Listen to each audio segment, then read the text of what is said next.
Jadi jangan dijadikan PSSI untuk politik. Betul? Kalau PSSI dijadikan alat politik, nggak akan bener olahraga kita, nggak akan bener. Mau sepak bola Indonesia maju? Siapa yang mau sepak bola Indonesia maju? Pilih siapa? Pilih siapa? Pilih siapa?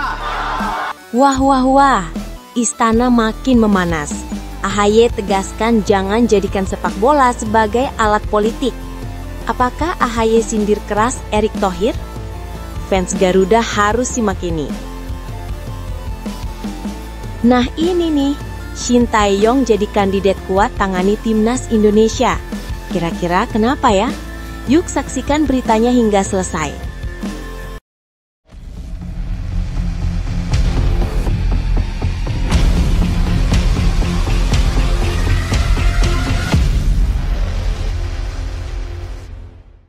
Mohon subscribe channel Timnasku Indonesia agar tidak ketinggalan informasi Timnas Indonesia. AHY, jangan jadikan sepak bola sebagai alat politik. Usai kegagalan Timnas Indonesia melaju ke Piala Dunia 2026, publik sepak bola tanah air kembali diingatkan pada pesan lama yang pernah diucapkan oleh Ketua Umum Partai Demokrat, Agus Harimurti Yudhoyono, pada tahun 2023 silam. Saat itu, AHY menegaskan dengan lantang agar dunia sepak bola jangan pernah dijadikan alat politik.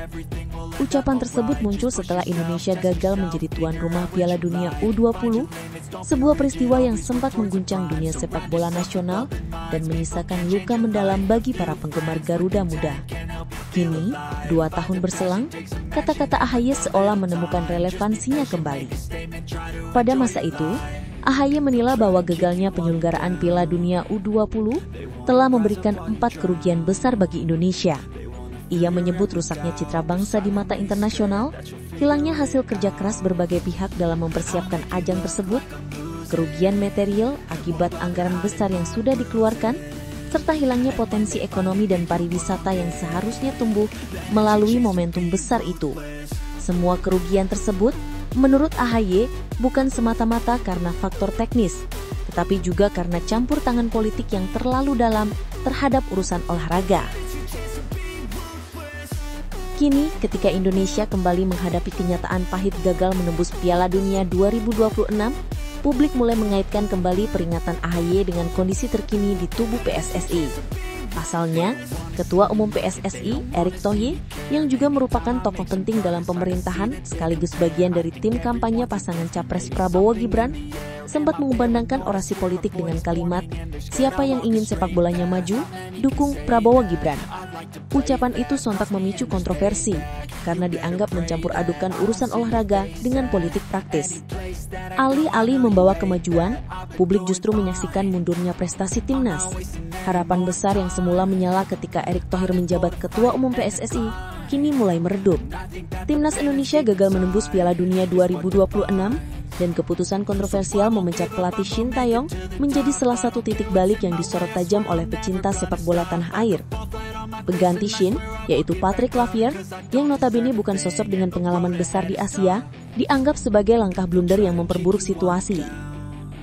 Kemarahan para fans Garuda pun tak terbendung. Di media sosial, seruan agar Erick Thohir mundur dari jabatannya sebagai Ketua Umum PSSI mulai menggema. Mereka menilai, sepak bola Indonesia semakin dijadikan alat pencitraan politik, bukan lagi wadah pembinaan dan prestasi. Banyak yang menyebut bahwa PSSI kini tidak lagi berorientasi pada kemajuan olahraga, melainkan pada kepentingan elektoral dan kekuasaan. Ucapan AHY pada tahun 2023 seolah menjadi ramalan yang terbukti. Kalau PSSI dijadikan alat politik, nggak akan benar sepak bola kita, katanya waktu itu. Ia menegaskan bahwa setiap olahraga, termasuk sepak bola, harus dijauhkan dari kepentingan politik jangka pendek. Dunia olahraga seharusnya menjadi ruang pemersatu, bukan ajang perebutan pengaruh. Pesan tersebut kini kembali menggema di tengah kekecewaan publik terhadap kondisi sepak bola Indonesia yang semakin jauh dari kata maju. AHY juga menekankan bahwa solidaritas terhadap isu-isu politik global, seperti dukungan terhadap kemerdekaan Palestina, seharusnya disampaikan di forum diplomatik resmi, seperti Perserikatan Bangsa-Bangsa atau PBB, bukan melalui ajang olahraga. Menurutnya, mencampur adukan urusan politik dan olahraga hanya akan menimbulkan kerugian moral dan material. Kini, setelah 2 tahun berlalu, peringatan itu seolah menjadi tamparan keras bagi mereka yang menggunakan sepak bola sebagai panggung politik. Kegagalan demi kegagalan menjadi bukti bahwa ketika olahraga dijadikan alat politik, maka prestasi akan tergerus oleh ambisi. Banyak penggemar sepak bola tanah air kini menyuarakan kembali pesan AHY. Sudah saatnya sepak bola dikelola secara profesional, bukan politis. Dengan kondisi seperti ini, desakan agar Erick Thohir mempertimbangkan mundur dari jabatan Ketua Umum PSSI semakin kuat. Publik ingin melihat perubahan nyata, bukan janji politik, bukan orasi kampanye, melainkan prestasi yang lahir dari kerja nyata dan cita tulus terhadap merah putih. Sebab, seperti kata AHY, jika sepak bola terus dijadikan alat politik, maka impian besar membawa Garuda terbang tinggi di kancah dunia akan selamanya tinggal harapan.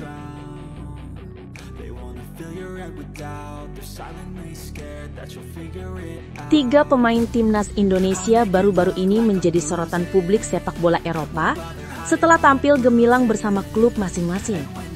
Ketiganya adalah Emil Audero, Jay Itzes, dan Nathan Chow-aon. Penampilan impresif mereka tidak hanya membuat bangga para penggemar klubnya, tetapi juga membawa kebanggaan tersendiri bagi seluruh rakyat Indonesia. Di tengah perjuangan timnas yang masih terus berproses, kiprah para pemain ini di Eropa menjadi bukti bahwa talenta sepak bola Indonesia mampu bersaing di level tertinggi.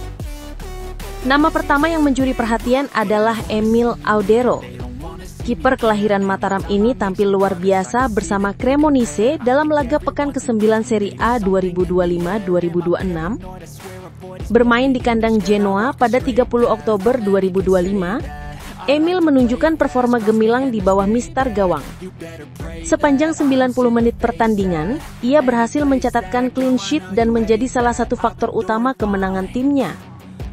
Cremonese berhasil menumbangkan tuan rumah Genoa dengan skor 2-0 berkat 2 gol dari Federico Bonazzoli pada menit ke-4 dan ke-49.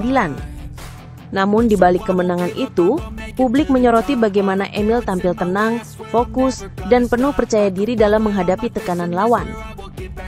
Keberhasilan Emil Audero menjaga gawang dari kebobolan menegaskan kualitasnya sebagai salah satu kiper terbaik yang dimiliki Indonesia saat ini. Sejak bergabung dengan Cremonese, penampilannya konsisten dan semakin matang. Banyak yang menilai bahwa Emil telah menjadi panutan bagi para penjaga gawang muda di tanah air yang bermimpi meniti karir di Eropa. Ia menunjukkan bahwa dengan kerja keras, disiplin, dan mental kuat, pemain Indonesia pun bisa tampil sejajar dengan bintang-bintang besar di Serie A. Sementara itu, nama kedua yang ikut bersinar adalah Jay Itzes. Bek tangguh yang kini memperkuat Sassuolo ini juga tampil penuh selama 90 menit pada laga pekan ke-9 Serie A melawan Cagliari yang digelar pada 31 Oktober 2025. Dalam laga tersebut, Sassuolo sukses meraih kemenangan tipis 2-1. 2 gol kemenangan dicetak oleh Armand Lauriente dan Andrea Pinamonti. Sementara Cagliari hanya mampu membalas lewat Sebastiano Esposito. Jay Itzes menjadi salah satu pemain penting di lini pertahanan Sassuolo, tampil disiplin dalam menjaga area belakang dan beberapa kali mematahkan serangan berbahaya lawan. Penampilan solid Jay Itzes bersama Sassuolo membuktikan bahwa bek berdarah Indonesia Belanda ini bukan sekadar pelengkap di tim, melainkan pilar utama. Dengan postur tinggi, visi bermain yang baik, serta kemampuan membaca arah bola yang cerdas, Jay menjadi andalan pelatih dalam mengatur tempo permainan dari lini belakang. Tak heran bila banyak fans Indonesia bangga melihat bendera merah putih kembali terwakili di Serie A lewat kiprahnya yang konsisten. Nama ketiga yang tak kalah menarik perhatian adalah Nathan Chow-aon. Bek kiri yang satu ini tampil mengesankan bersama Willem Tilburg pada laga putaran pertama KNVB Cup 2025-2026 melawan SC Dordrecht, juga pada 31 Oktober 2025. Dalam pertandingan tersebut, Nathan tidak hanya tampil kokoh di lini belakang, tetapi juga ikut mencatatkan namanya di papan skor. Ia mencetak 1 gol indah pada menit ke-39, membantu timnya menang besar dengan skor telak 7-0.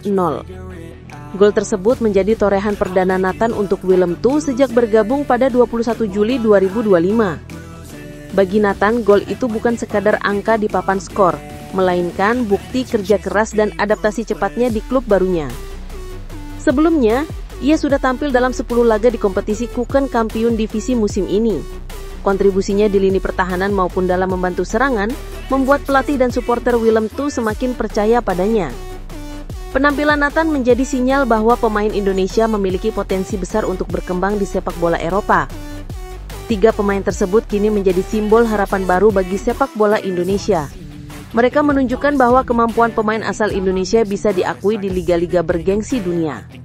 Emil Audero menjaga gawang dengan tenang, Jay Itzes menjadi tembok kokoh di lini belakang, dan Nathan Cho Aon tampil energik serta produktif dari sektor sayap. Semoga keberhasilan mereka menjadi inspirasi bagi generasi muda tanah air untuk terus berjuang, bekerja keras, dan bermimpi besar, agar suatu hari nanti lebih banyak lagi pemain Indonesia yang bisa bersinar di Eropa. Bagaimana menurutmu? Apakah performa 3 pemain ini bisa menjadi tanda kebangkitan sepak bola Indonesia di level internasional? Tulis pendapatmu di kolom komentar.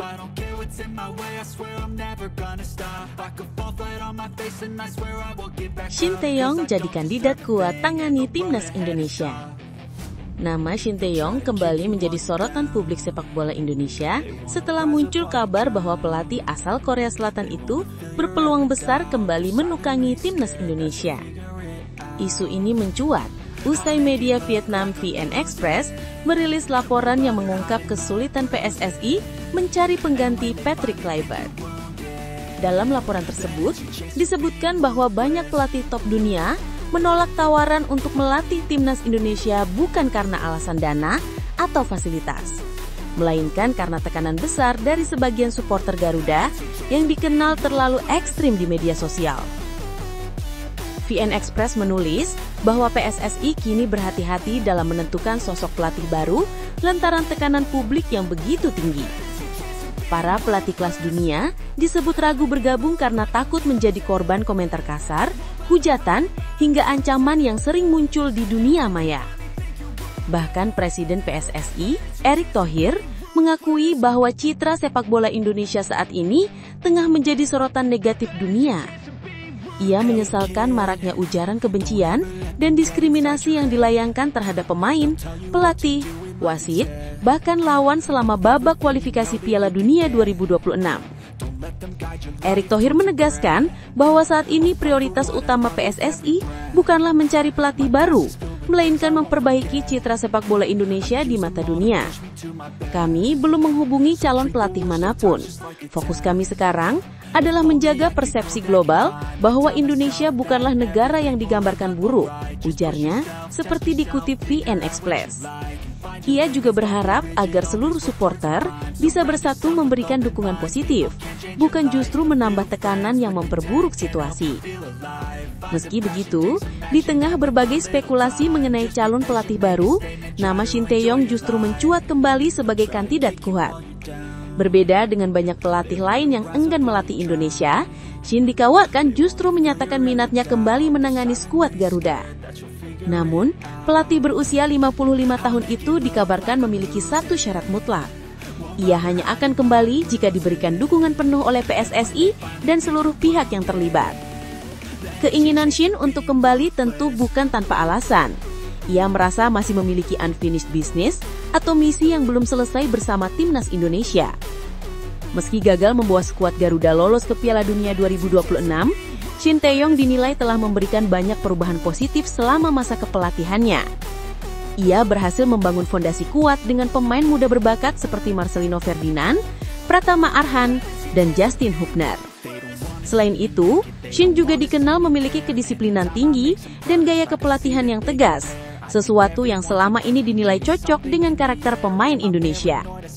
Di sisi lain, kegagalan Patrick Kluivert dalam melanjutkan tongkat estafet dari Shin Tae-yong menjadi pelajaran berharga bagi PSSI.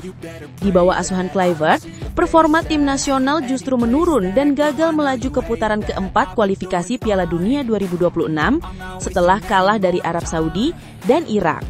Situasi ini membuat banyak penggemar menyerukan agar Shin Tae-yong kembali dipercaya menukangi timnas Indonesia. Mengingat ia memiliki pengalaman dan pemahaman mendalam terhadap karakter pemain Garuda. Bahkan VN Express menutup laporannya dengan kalimat tajam, Untuk membuat sepak bola Indonesia disegani dunia, bukan hanya pelatih dan pemain yang perlu berbenah, tapi juga mental para pendukungnya dalam memberikan dukungan. Pernyataan ini menjadi pengingat penting bahwa dukungan fanatik tidak selalu berarti dukungan positif. Jika tidak dibarengi dengan sikap dewasa dan sportif, justru bisa menjadi bumerang yang merugikan tim sendiri. Kembalinya Shin Tae-yong sebagai pelatih timnas Indonesia tentu akan menjadi kabar menggembirakan bagi publik sepak bola tanah air. Namun semua itu hanya akan berjalan baik jika ada sinergi antara pelatih, federasi, dan para supporter. Shin Tae-yong jelas bukan sosok asing, ia tahu betul potensi dan tantangan yang ada di Indonesia. Yang dibutuhkan sekarang hanyalah komitmen untuk saling mendukung dan menghormati peran masing-masing demi kemajuan sepak bola nasional. Apakah kembalinya Shin Tae-yong akan menjadi solusi kebangkitan timnas Indonesia? Ataukah tekanan dari publik justru akan kembali menghantui? Silahkan tulis pendapatmu di kolom komentar ya, karena masa depan Garuda bisa jadi ditentukan oleh seberapa besar kita semua mau belajar dari masa lalu.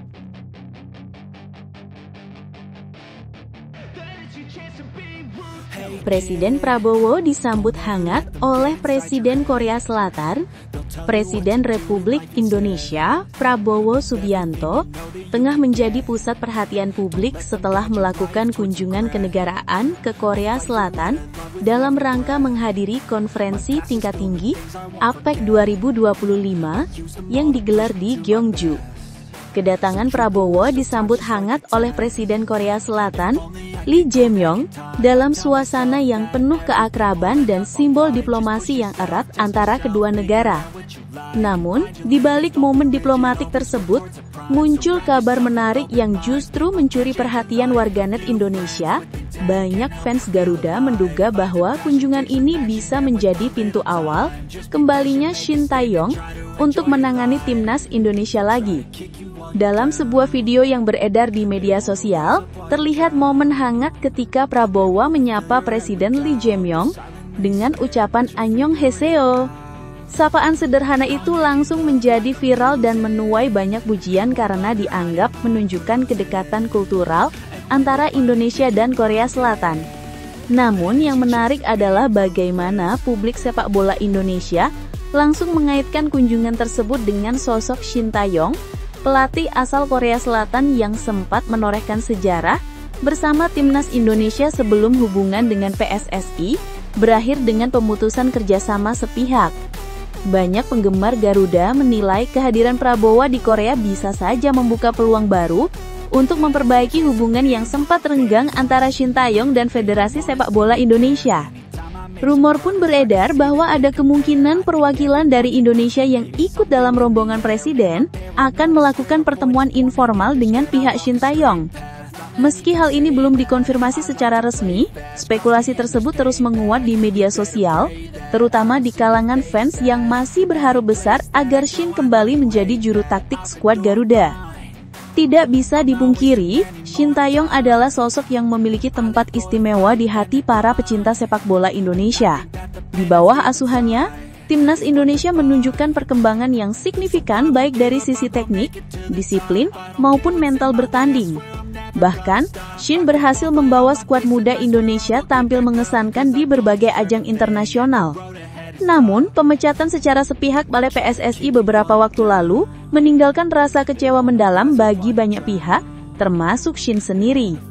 Sumber internal yang dekat dengan sang pelatih sempat menyebut bahwa Shin masih memiliki keinginan untuk kembali melatih Indonesia, namun tentu dengan beberapa syarat yang harus dipenuhi. Ia dikabarkan menginginkan adanya komitmen penuh dari federasi terhadap program pembinaan jangka panjang, profesionalisme dalam manajemen tim, serta kebebasan dalam mengambil keputusan teknis tanpa intervensi. Jika syarat-syarat ini bisa dipenuhi, bukan tidak mungkin Shin akan mempertimbangkan untuk kembali menangani skuad merah putih.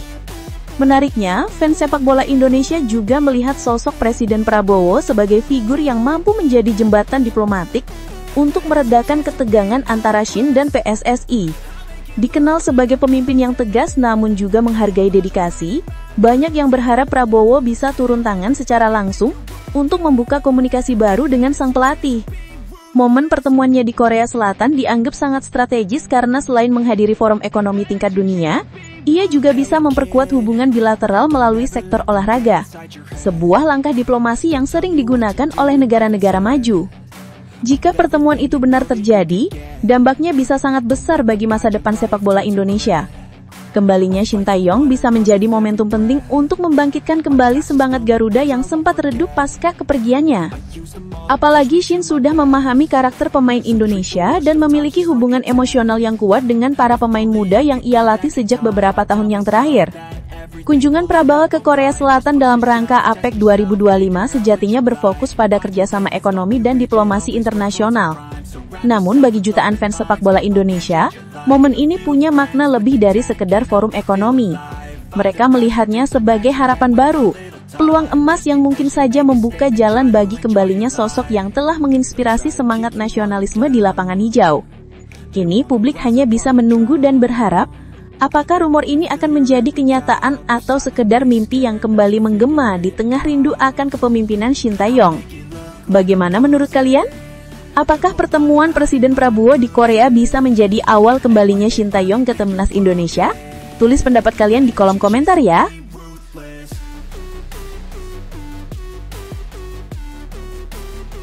PSSI tak perlu malu untuk rekrut kembali Shin Tae-yong.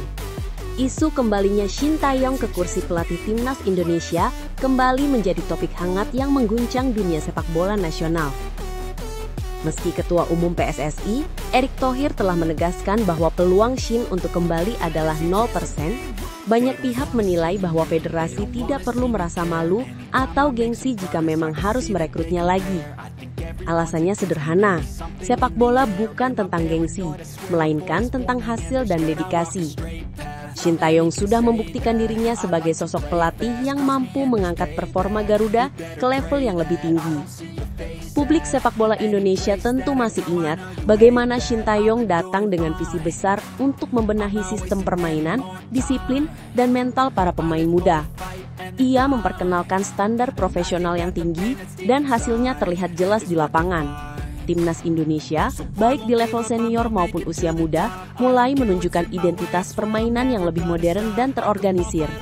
Bahkan, Shin menjadi salah satu sosok kunci yang mengantarkan Indonesia kembali diperhitungkan di kancah Asia Tenggara.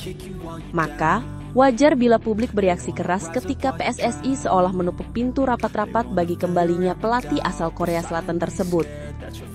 Pernyataan tegas Erick Thohir yang menyebut Shin Tae-yong itu masa lalu menuai kecaman luas dari masyarakat. Banyak yang menganggap keputusan itu emosional dan tidak mencerminkan profesionalisme federasi. Salah satu yang angkat bicara adalah penasihat klub Semen Padang Andre Rosiade. Ia menegaskan bahwa PSSI tidak perlu gengsi karena sejarah telah mencatat bahwa banyak pelatih yang justru kembali membawa kesuksesan setelah sempat berpisah dengan timnas Indonesia. Sebut saja nama-nama seperti Alfred Riedel, Ivan Kolev, hingga Benny Dolo. Semuanya pernah mengalami momen CLBK alias kembali melatih timnas setelah sempat berpisah. Dan beberapa di antaranya bahkan sukses membawa Garuda terbang tinggi. Contohnya Alfred Riedel. Pelatih asal Austria ini sempat 3 kali dipercaya memimpin timnas Indonesia, yakni pada periode 2010-2011, 2013-2014, dan 2016. Di masa kepemimpinannya, Riedel berhasil membawa Indonesia tampil di final Piala AFF 2010 dan 2016. Dua capaian itu menjadi bagian dari sejarah emas sepak bola nasional. Meskipun tidak berhasil merebut trofi, kiprahnya membuktikan bahwa kepercayaan kedua atau ketiga tidak selalu berakhir buruk. Kemudian ada Ivan Kolev, pelatih asal Bulgaria yang dikenal karena membawa kemenangan bersejarah Indonesia atas Qatar di Piala Asia 2004. Ia juga sempat kembali dipercaya menangani skuad Garuda pada tahun 2007 ketika Indonesia menjadi tuan rumah Piala Asia. Meskipun gagal melangkah ke babak perempat final, gaya permainan menyerang dan semangat juangnya tetap dikenang publik hingga kini. Benny Dolo pun demikian. Sang pelatih lokal legendaris ini sempat 3 kali memimpin timnas Indonesia di periode berbeda dan pada 2008 sukses mempersembahkan trofi Piala Kemerdekaan, gelar terakhir yang diraih timnas senior di turnamen resmi. Kisah-kisah itu membuktikan satu hal penting. Tidak ada yang salah dengan memberi kesempatan kedua kepada seseorang yang punya dedikasi tinggi dan terbukti membawa perubahan positif. Shin Tae-yong bukan sekedar pelatih asing biasa. Ia adalah simbol transformasi dan kedisiplinan dalam dunia sepak bola Indonesia. Jika benar PSSI menutup peluangnya hanya karena ego atau gengsi, itu artinya federasi lebih mementingkan citra daripada prestasi. Padahal, publik kini menuntut hasil nyata, bukan sekedar retorika atau alasan politik di balik kursi kepelatihan. Banyak pengamat menilai, jika Shin diberi kesempatan lagi dengan dukungan penuh dari PSSI tanpa intervensi, timnas Indonesia bisa melangkah lebih jauh di kompetisi internasional. Apalagi dengan fondasi pemain muda yang sudah ia bentuk selama masa kepemimpinannya, peluang untuk mencetak sejarah baru terbuka lebar. Oleh karena itu, PSSI seharusnya tidak perlu malu untuk mengakui jika keputusan mereka sebelumnya terburu-buru. Mengakui kesalahan bukan tanda kelemahan, justru bukti kedewasaan sebuah organisasi. Jika Shin Tae-yong bersedia kembali dan publik mendukung, maka tidak ada alasan logis untuk menolaknya. Pada akhirnya yang diinginkan seluruh rakyat Indonesia hanya satu, melihat Garuda kembali terbang tinggi dan bersaing dengan bangsa-bangsa di Asia. Bagaimana menurut kalian? Apakah PSSI sebaiknya membuka pintu unjuk Shin Tae-yong kembali atau mencari jalan baru bersama pelatih lain? Tulis pendapat kalian di kolom komentar ya.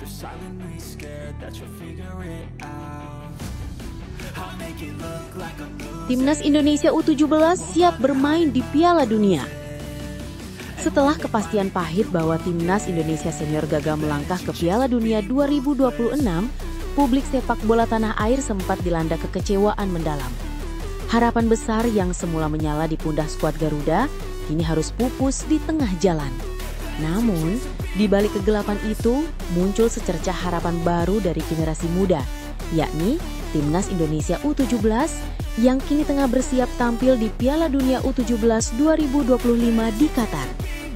Di bawah arahan pelatih muda berkarakter tegas, Nova Arianto, skuad muda Garuda ini siap menjadi obat pelipur lara bagi masyarakat Indonesia yang haus akan prestasi di kancah internasional. Nova Arianto yang dikenal sebagai sosok pekerja keras dan penuh disiplin, memastikan bahwa para pemain muda Indonesia sudah sangat siap tampil di turnamen dunia tersebut.